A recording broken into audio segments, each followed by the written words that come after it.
Hi guys I'm Rajkumar. Today வந்து பார்த்தீங்கன்னா நம்மளுடைய வெப்சைட்டில் DMK flex banner PhD fils வந்து நான் கொடுத்துருக்கேன். ஸோ பேனர் வந்து பார்த்தீங்கன்னா உங்களுக்கு இது போல தான் இருக்கும் சரிங்களா. ஸோ இது வந்து பார்த்தீங்கன்னா பெயிண்ட் பண்ண எஃபெக்ட்டில் இருக்க போல நம்ம வந்து பண்ணி கொடுத்துருக்கோம்.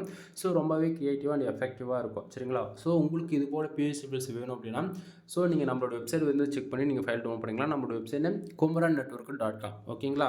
ஸோ உங்களுக்கு யாருக்காச்சும் இந்த பிஹெச்டி ஃபில்ஸ் வேணும் அப்படின்னா டிஸ்கிரிப்ஷனில் டேரக்ட் லிங்க் வந்து கொடுத்துருக்கேன். அந்த லிங்க் யூஸ் பண்ணால் நம்ம வெப்சைட்டுக்கு தான் போவீங்க. ஸோ இந்த பேஜுக்கு தான் வருவீங்க சரிங்களா. பேஜோட சென்டரில் உங்களுக்கு வந்து பார்த்திங்க அப்படின்னா இந்த பிஹெச்டி ஃபில்ஸ் டவுன்லோட் பண்ணுறதுக்கான டவுன்லோட் லிங்க் வந்து கொடுத்துருக்க டவுன் பட்டன் அதை யூஸ் பண்ணி நீங்கள் டேரெக்டாக கூகுளில் இருந்து ஃபைல் டவுன் பண்ணிக்கலாம். அப்படின்னா நம்ம வெப்சைட்டுக்குன்னு இருக்கக்கூடிய டெலகிராம் சேனல் வந்து ஜாயின் பண்ணிக்கோங்க. ஒவ்வொரு நாளும் நம்ம வெப்சைட்டில் கொடுக்கக்கூடிய புது புது ஃபைல் எந்த ஃபைலாக இருந்தாலும் வெப்சைட்டில் பப்ளிஷ் பண்ண உடனே டெலகிராம் சேனல் அதனுடைய ஃபோட்டோஸ் இப்போ பிஹெச்டி மூணுமே வந்து நம்ம இன்க்ளூட் டெலகிராம் சேனலுமே இன்க்ளூட் நம்ம வந்து கொடுத்துட்ருக்கோம். ஸோ மறக்காமல் எல்லாரும் நம்ம வெப்சைட்டுக்குன்னு இருக்கக்கூடிய டெலகிராம் சேனல் வந்து ஜாயின் பண்ணிக்கோங்க. நம்மளோட வெப்சைட்லேயே மறுபடியும் சொல்கிறேன் kumaran.network.com. ஸோ நீங்கள் டேரெக்டாக வெப்சைட்டில் போய்ட்டு கூகுளில் போய் சர்ச் பண்ணி கூட செக் பண்ணி பாருங்கள். எனவே தேங்க்யூ ஃபார் வாட்சிங். ப்ளீஸ் சப்ஸ்கிரைப் நண்பா.